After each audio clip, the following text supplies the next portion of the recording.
Hey everyone, welcome to this week's installment of What Does the Fox Say? Wanted to talk this week, of course, about open enrollment. We are quickly approaching the December 15th deadline for open enrollment for health insurance.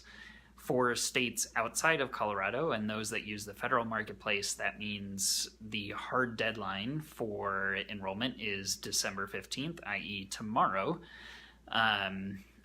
And what we know is that if people in states outside of Colorado do call sort of the healthcare.gov number to start the enrollment process anytime between now and essentially 11:59 p.m. tomorrow, they will be allowed to complete their enrollment whether or not they have sort of completed the entire enrollment process by midnight tomorrow. However, in Colorado, folks get a longer window to enroll, while December 15th is the deadline to have January 1st coverage, or coverage that begins the first of the year. Coloradans can enroll through January 15th, and that means that their coverage, if they enroll after December 15th but before January 15th, their coverage would start February 1st. So they would end up with a gap of coverage of 1 month for January. There was a report that came out this week from Kaiser Health News that showed somewhere around 4.2 million of the currently uninsured Americans could qualify for a bronze level plan and pay $0 for premiums with the tax credits that are available through the healthcare marketplaces. And there have been some folks that have pointed out that those are catastrophic plans. They have really high deductibles, and yes, that's true, and those are important factors that need to be taken into account. But the fact that so many of the uninsured could enroll in coverage that essentially costs them nothing to have, at least immediately, and provide preventive services and catastrophic coverage if something major does happen, is really important. And it sort of raises the question of why haven't there been more efforts to really reach those uninsured Coloradans that qualify for essentially no-cost premium coverage. In Colorado, Kaiser estimates that includes around 34,000 Coloradans, so not as huge a number here in Colorado specifically. I think that's largely because we have a state-based marketplace that has been much more proactive in marketing around the financial assistance, and that more people qualify than usually realize.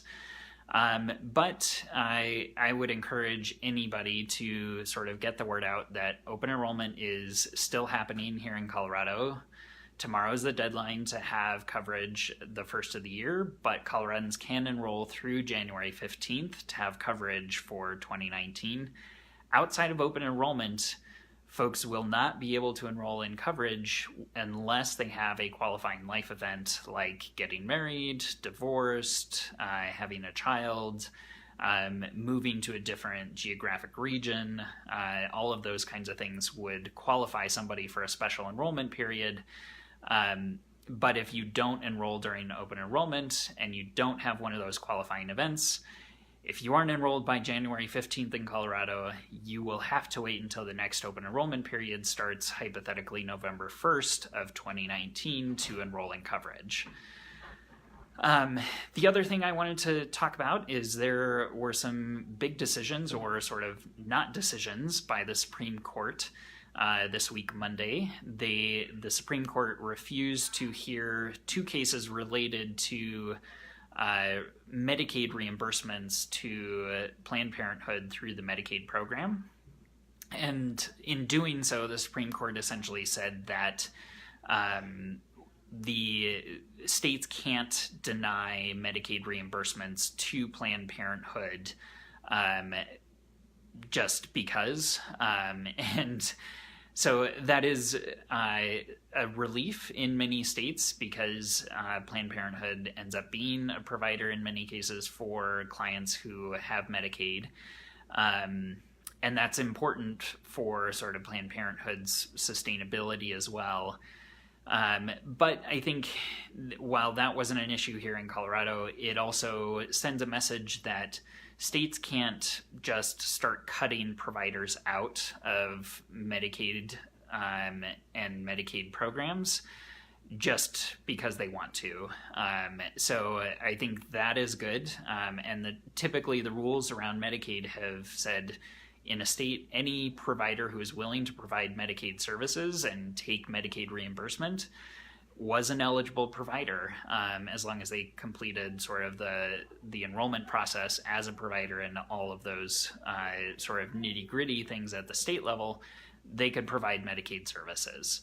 And the Supreme Court is essentially saying that's still the way this is going to work, at least for the time being, that states cannot cut Planned Parenthood out of the Medicaid network. Which is important because sometimes they are the only reproductive health provider available to Medicaid patients, depending on where somebody lives. So that is an important sort of little victory this week as it relates to healthcare access. That said, I think there are a lot of other cases that could be headed to the Supreme Court around reproductive health in the near future. So this is not by any stretch the last word on this issue or the much broader issue of access to abortions in general. So we'll see what happens, but a little bit of good news to end off the week.